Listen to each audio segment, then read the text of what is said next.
നിലവിൽ ഇന്ത്യയിൽ ഡൂറൻ കപ്പിൻ്റെ ആവേശമാണ് നടന്നു വരുന്നത്.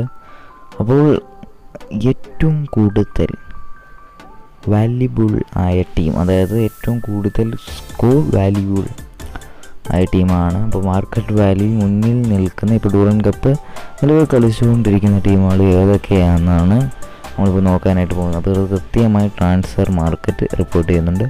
അതായത് ആദ്യത്തെ 10 സ്ഥാനങ്ങളിൽ 10ാം സ്ഥാനം ചെന്നൈയിൻ FC ആണ് കരസ്ഥമാക്കിയിട്ടുള്ളത്. 5 കോടി ആണ് അവരുടെ മാർക്കറ്റ് വാല്യൂ. ഷെല്ലോങ്ങിന് 12 കോടി 9ാം സ്ഥാനം. 8ാം സ്ഥാനത്ത് ഇന്റർകാഷ് 17 കോടിയും 7ാം സ്ഥാനത്ത് പഞ്ചാബ് 24 കോടിയുമാണ്. എംസേപൂർ 25 കോടിയാണ്. നോർത്ത് ഈസ്റ്റ് 31 കോടിയാണ്. അപ്പോൾ അതുപോലെ തന്നെ ബാംഗ്ലൂരു 4ാം സ്ഥാനത്തേക്ക് വരുന്നു, 33 കോടി. 3ാം സ്ഥാനം ഈസ്റ്റ് ബംഗ്ലാൾ 41 കോടിയാണ്. ഈസ്റ്റ് ബംഗ്ലാളിൻ്റെ സ്കോഡ് ഈ വട്ടത്തെ ഏറ്റവും മികച്ച സ്കോഡ് തന്നെയാണ്. അതുപോലെ തന്നെ ബാംഗ്ലൂരിൻ്റെ. അതുപോലെ 2ാം സ്ഥാനത്ത് ബ്ലാസ്റ്റേഴ്സ് ആണ്.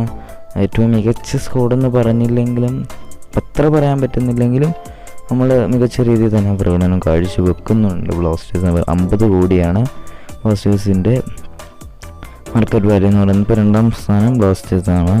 അതുപോലെ 1ാം സ്ഥാനം ഈ സീസണിൽ ഏറ്റവും കൂടുതൽ വാല്യുബിൾ ആയിട്ടുള്ള ഏറ്റവും കൂടുതൽ സാലറി കൈപ്പറ്റുന്ന പ്ലേയേഴ്സിന് തന്നെയാണ് മോഹൻ ബഗാൻ റാഞ്ചിയിട്ടുള്ളത്. ജാമി മക്ലാരൻ, അങ്ങനെ ഒരുപാട് പ്ലേയേഴ്സിനെ മോഹൻ ബഗാൻ റാഞ്ചിയിട്ടുണ്ട്.